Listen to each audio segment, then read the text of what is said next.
নবীজি দুখানা হাত উত্তোলন করে দোয়া করলেন, আল্লাহুম্মা ইহদি উম্মা আবি হুরায়রা, আয় আল্লাহ তাআলা আমি দোয়া করি তুমি দয়া করে আবু হুরায়রার মাকে হেদায়েত নসিব করে দাও। রাসূলুল্লাহ দোয়া করলেন আল্লাহ ওর মায়ের হেদায়েত করে দাও। হযরত আবু হুরায়রা রাসূলের মুখে দোয়া শুনে দিয়েছেন দৌড়।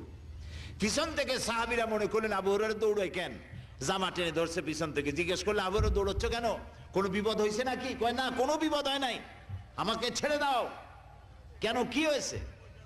হযরত আবু হুরায়রা বলেন, সাহাবীরা আমাকে ছাড়ো, আমি দৌড়াইয়া বাড়ি গিয়ে দেখতে চাই। আমি আগে দৌড়াইয়া বাড়ি পৌঁছলাম, নাবি বাড়ি পৌঁছবার আগে আল্লাহ নবীর দোয়া আমার বাড়ি পৌঁছায়। সেই দুইটা জিনিসের কোনটা আমি দেখতে চাই।